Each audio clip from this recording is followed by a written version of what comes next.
अस्सलाम वालेकुम प्यारे बच्चों। अभी हम पढ़ेंगे बहुत अहम टॉपिक और टॉपिक का नाम है आइसोटोप्स एंड देयर मैसेज। कि आइसोटोप्स क्या हैं और उनके मैसेज क्या हैं। आइसोटोप्स को डिफाइन करेंगे। अगर आपको डेफिनेशन समझ आ जाती है तो उसी से आपको आइसोटोप्स के मैसेज का पता चल जाएगा। तो आइए अपने टॉपिक का आगाज करते हैं। स्टूडेंट्स देखें, जितने भी एटम्स हैं किसी भी एलिमेंट के, उनका एटॉमिक नंबर सेम होता है लेकिन उनका मास नंबर डिफरेंट होता है। सबसे बड़ी बात यह है कि जो आपके पास एटम्स हैं एलिमेंट के, उनका एटॉमिक नंबर सेम है लेकिन मास नंबर डिफरेंट है। आपको पता है कि एटॉमिक नंबर को रिप्रेजेंट करते हैं कैपिटल जी से और मास नंबर को रिप्रेजेंट करते हैं कैपिटल ए से। अब ऐसा क्यों है, मैथ नंबर डिफरेंट क्यों है? मैथ नंबर डिफरेंट होने की वजह डिफरेंट नंबर ऑफ न्यूट्रॉन्स है। न्यूट्रॉन्स की तादाद में डिफरेंस आता है। तो जब न्यूट्रॉन की तादाद में डिफरेंस आता है तो मैथ नंबर में भी क्या आ जाता है? डिफरेंस आ जाता है। और इस तरह से क्या बन जाते हैं? आइसोटोप्स। आइए डिफाइन करते हैं आइसोटोप्स को। तो डिफाइन क्या करेंगे? Atoms of the same element, यानी कि ये आपके पास जो आइसोटोप्स हैं ये एटम्स हैं और ये एटम्स किसके हैं? सेम एलिमेंट के। और इन एटम्स में डिफरेंट नंबर आते हैं और डिफरेंट नंबर किसके आते हैं? न्यूट्रॉन्स के। और आप लोगों को पता है कि न्यूट्रॉन मौजूद कहां पे होते हैं? न्यूक्लियस में। तो न्यूक्लियस का सम क्या होता है? न्यूक्लियाई। यानी कि शॉर्टकट और सिंपल वे में मैं अगर आपको डिफाइन बताऊं तो ये है कि आपके पास आइसोटोप्स एटम्स हैं एक ही एलिमेंट के। और ये जो एटम्स हैं इनके न्यूक्लियाई में न्यूट्रॉन्स की तादाद डिफरेंट होती है। तो जब न्यूट्रॉन की तादाद डिफरेंट होगी तो मास नंबर भी क्या होगा? डिफरेंट होगा। और इस तरह से आपके पास बनते जाएंगे आइसोटोप्स। इस कॉन्सेप्ट को थोड़ा सा समझते हैं एग्जांपल्स की मदद से। हमारे पास ना दो एग्जांपल्स हैं। फर्स्टली आइसोटोप्स हैं कार्बन के, सेकेंडली आइसोटोप्स हैं हाइड्रोजन के। यहां से देखो, मैंने आप लोगों को बड़ा क्लियरली बताया था जब हमने मास नंबर और एटॉमिक नंबर का टॉपिक पढ़ा था कि एटॉमिक नंबर को हम लिखते हैं लेफ्ट सबस्क्रिप्ट में और मास नंबर को लिखते हैं लेफ्ट सुपरस्क्रिप्ट में। तो ये देखें, जो आपके पास सबस्क्रिप्ट है ये शो कर रहा है एटॉमिक नंबर को, जो सुपरस्क्रिप्ट है ये शो कर रहा है मास नंबर को। यहां पे एटॉमिक नंबर कार्बन के तीनों एटम्स का सेम है लेकिन जो मास नंबर है कार्बन के तीनों एटम्स का डिफरेंट है। तो ये क्यों डिफरेंट है? तो डिफरेंट इस वजह से है कि तीनों कार्बन के एटम्स में न्यूट्रॉन की तादाद डिफरेंट है। अब आप न्यूट्रॉन की तादाद कैसे फाइंड करोगे? न्यूट्रॉन की तादाद फाइंड करने के लिए हमारे पास फॉर्मूला है ए माइनस जी। तो ए माइनस जी फॉर्मूला अप्लाई करते हैं। तो देखिए जरा, अगर आप इस आइसोटोप की बात करो तो इसमें ए की वैल्यू है 12 और इसमें जी की वैल्यू है 6। तो 12 minus 6 that is equal to 6। तो इधर न्यूट्रॉन की तादाद है 6। दूसरे केस में देखें, सेम फॉर्मूला अप्लाई करेंगे और n is equal to A minus G. A की वैल्यू लगाएंगे आप 13, तो यहां पे 13 माइनस जी की वैल्यू लगाएंगे 6, तो ये आंसर आ जाएगा 7। इसी तरह थर्ड आइसोटोप की बात करें तो उसमें न्यूट्रॉन की तादाद देखें तो a माइनस जी फॉर्मूला लगाएंगे। a की वैल्यू यहां पे देखें 14 है और z की वैल्यू यहां पे 6 है, तो 14 माइनस 6 8। तो आप लोग सब देख रहे हैं क्लियरली यहां पे डिफरेंस है नंबर ऑफ न्यूट्रॉन में।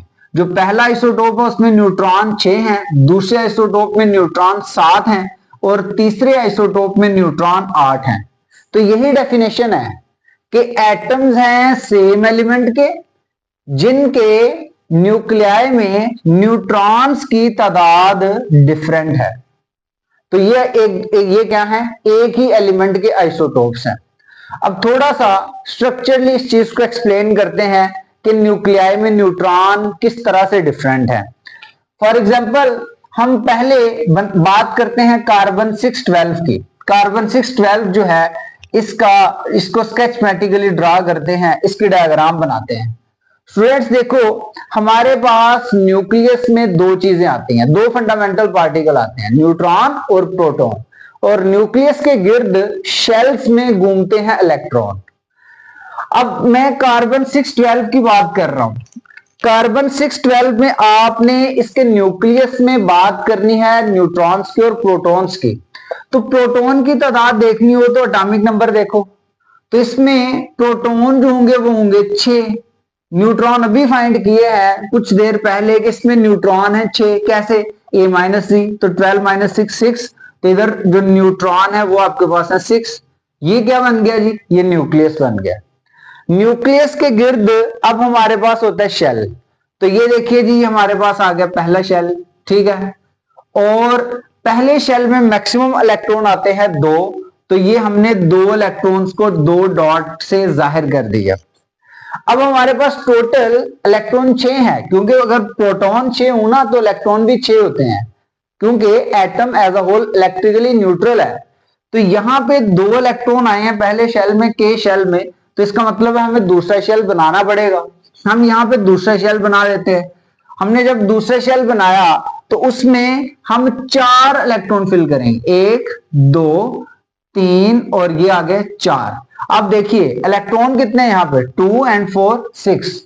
इसका मतलब ये हुआ कि आप यहां पे देख रहे हो कि कार्बन 612 के केस में हमारे पास न्यूक्लियस में न्यूट्रॉन और प्रोटॉन की तादाद 6 6 है और न्यूक्लियस के गिर्द इलेक्ट्रॉन की तादाद भी 6 है। अब हम बात करते हैं कार्बन 613 की। तो कार्बन 613 में कितने प्रोटॉन हैं? 6। कैसे पता चल रहा है? बिकॉज एटॉमिक नंबर इज 6, तो जितना एटॉमिक नंबर होता है उतने ही नंबर ऑफ प्रोटॉन होते हैं। तो यहां पे इसका मतलब है प्रोटॉन 6 होंगे।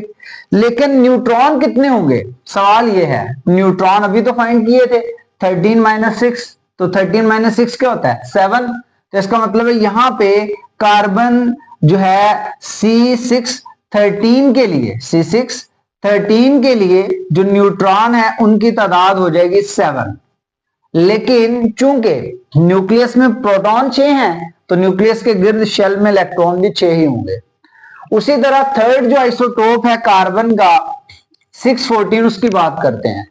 614 में प्रोटॉन कितने हैं? प्रोटॉन यहां से पता चलेंगे 6, तो प्रोटॉन 6 हैं न्यूक्लियस में। न्यूट्रॉन कितने हैं? सवाल यह है 14 माइनस 6, 14 माइनस 6 क्या होता है? 8। तो यहां पे न्यूट्रॉन की तादाद क्या हो जाएगी? 8, ठीक है। और न्यूट्रॉन की तादाद 8 हो गई, लेकिन क्या इलेक्ट्रॉन की तादाद में कोई चेंज आएगा? नो। क्यों नहीं चेंज आएगा? क्योंकि जितने प्रोटॉन होते हैं उतने ही इलेक्ट्रॉन होते हैं। तो यहां पे प्रोटॉन कितने हैं? 6, तो इलेक्ट्रॉन भी कितने हैं? 6। द ओनली चेंज जो आपको नजर आया है वो क्या आया है? न्यूट्रॉन्स में चेंज। पहले 612 के केस में न्यूट्रॉन 6 थे, 613 के केस में न्यूट्रॉन 7 थे, 614 के केस में न्यूट्रॉन 8 आ गए। तो इसका मतलब ये हुआ कि आइसोटोप्स में जो है न्यूक्लियाई में न्यूट्रॉन की तादाद डिफरेंट होती है। इसी तरह हमारे पास 3 आइसोटोप्स होते हैं हाइड्रोजन के। एक आइसोटोप का यहां पे देखिए ये आइसोटोप है, इसका नाम है प्रोटियम। जो दूसरा आइसोटोप है उसका नाम है ड्यूट्रियम, और जो तीसरा आइसोटोप है इसका नाम है ट्रिटियम। ये 3 आइसोटोप्स हैं हाइड्रोजन के। अब इन तीनों आइसोटोप्स को स्केचमेटिकली ड्रा करें जरा। यहां पे देखिए प्रोटियम के केस में न्यूक्लियस में प्रोटॉन होंगे 1, लेकिन न्यूट्रॉन कितने होंगे? क्या फॉर्मूला है? a माइनस जी, तो a1 z1 1 माइनस 1 0। इसका मतलब है न्यूट्रॉन नहीं है कोई भी, 0 आ गया ना। तो न्यूक्लियस में सिर्फ और सिर्फ क्या है? 1 प्रोटॉन है प्रोटियम के केस में। और न्यूक्लियस के गिर्द बनाते हैं एक शेल, और उस एक शेल में इलेक्ट्रॉन भी एक ही आएगा। उस एक शेल में ये इलेक्ट्रॉन आ गया। ये जो स्ट्रक्चर बना ये प्रोटियम का बना, 1h1 का बना। अब ड्यूट्रियम का स्ट्रक्चर थोड़ा सा डिफरेंट होगा। ड्यूट्रियम का स्ट्रक्चर देखिए कैसे डिफरेंट है। इसमें प्रोटॉन कितने होंगे? न्यूक्लियस में प्रोटॉन एक ही होगा। क्या न्यूट्रॉन भी जो है यहां पे नहीं है ड्यूट्रियम के केस में? हमने फाइंड कर लेना है ना, तुक्का तो लगाना नहीं। कैसे फाइंड करें? 2 माइनस 1, 2 माइनस 1 क्या है? 1। इसका मतलब है ड्यूट्रियम के केस में एक न्यूट्रॉन है। ये न्यूक्लियस बन गया ड्यूट्रियम का। और न्यूक्लियस के गिर्द आपके पास होता है एक शेल, तो ये आपके पास आ गया जी एक शेल। इस शेल में क्या आ जाएगा? एक इलेक्ट्रॉन। क्यों बोला? क्योंकि यहां पे प्रोटॉन एक है तो इलेक्ट्रॉन भी एक है। तो ये स्ट्रक्चर बन गया ड्यूट्रियम का 1s2 का। अब बात करते हैं ट्रीटियम के। ट्रीटियम में देखिए प्रोटॉन कितने होंगे न्यूक्लियस में 1, क्योंकि प्रोटॉन तो यहां से पता चलेंगे ना। तो प्रोटॉन अगर 1 है तो क्या यहां पे न्यूट्रॉन 1 होगा? ट्रीटियम के केस में नो। कैसे फाइंड करें? 3 - 1, 3 - 1 क्या है 2, तो न्यूट्रॉन कितने आ गए 2। ये इसका क्या बन गया न्यूक्लियस। न्यूक्लियस के गिर्द आप क्या बनाओगे? शेल बनाओगे। तो ये हमने क्या बना दिया? शेल। अब इस शेल में इलेक्ट्रॉन कितने आएंगे? जितने प्रोटॉन है। प्रोटॉन कितने? 1, तो आपके पास इलेक्ट्रॉन भी कितने आ गए? 1। तो ये जो स्ट्रक्चर बना ये आपके पास बना ट्रीटियम का 1s3 का। तो देखो आपके सामने है प्रोटियम, ड्यूट्रियम, ट्रीटियम। ये एटम्स हैं सेम एलिमेंट के, लेकिन इनके न्यूक्लियाई में न्यूट्रॉन की तादाद डिफरेंट है। यहां पे एक कोई न्यूट्रॉन नहीं है, 0 न्यूट्रॉन। यहां पे 1 न्यूट्रॉन, यहां पे 2 न्यूट्रॉन। इस तरह से आपने देखा कि जो आपके पास आइसोटोप्स हैं उनमें बेसिक डिफरेंस किसका है? बेसिक डिफरेंस है नंबर ऑफ न्यूट्रॉन का। बाकी इलेक्ट्रॉन और प्रोटॉन की तादाद तो सेम है। अच्छा स्टूडेंट्स, आपको मैं, ये तो हमारी हो गई एग्जांपल्स। एक या दो पॉइंट और है इंपॉर्टेंट है विद रिस्पेक्ट टू एमसीक्यूज, वो मैं आपको बताता चलूं। दो प्रॉपर्टीज होती हैं। एक प्रॉपर्टी का नाम है केमिकल प्रॉपर्टीज और दूसरी जो प्रॉपर्टीज हैं उनका नाम है फिजिकल प्रॉपर्टीज। अब केमिकल प्रॉपर्टीज की डिपेंडेंस है नंबर ऑफ इलेक्ट्रॉन्स पे। केमिकल प्रॉपर्टीज की जो डिपेंडेंस है वो किस फैक्टर पे है? नंबर ऑफ इलेक्ट्रॉन्स पे, इलेक्ट्रॉन्स की तादाद पे। आप लोग जरा सोचें कि ये 3 आइसोटोप हैं हाइड्रोजन के, इनमें इलेक्ट्रॉन की तादाद सेम है या डिफरेंट है? इसमें इलेक्ट्रॉन कितने हैं? इसमें देखें इलेक्ट्रॉन 1 है, इसमें देखें इलेक्ट्रॉन कितने हैं? 1।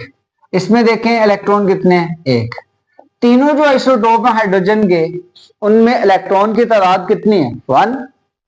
तो नंबर ऑफ इलेक्ट्रॉन जो हैं आइसोटोप्स में वो क्या होते हैं? सेम।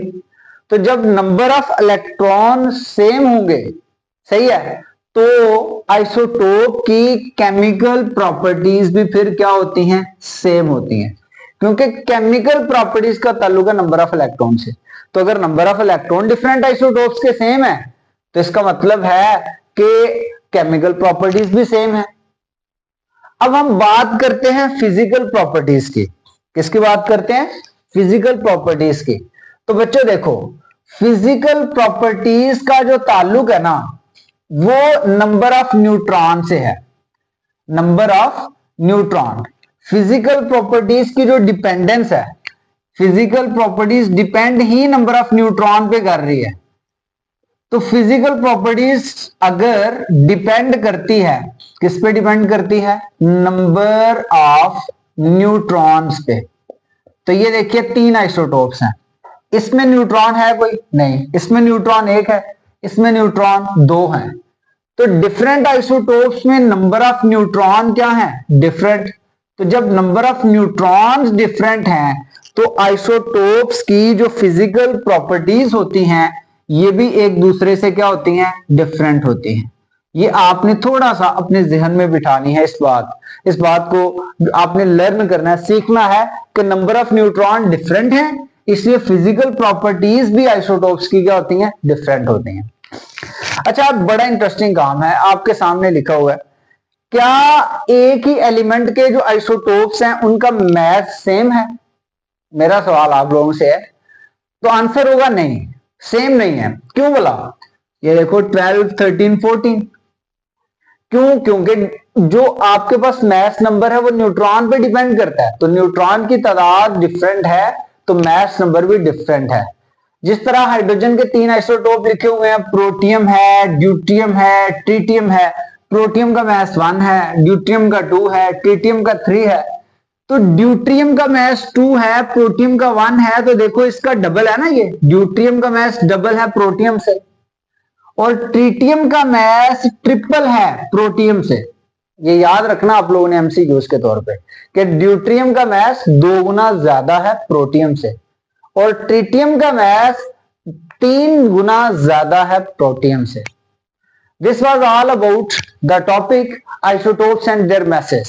मिलते हैं नेक्स्ट वीडियो में। अल्लाह हाफिज।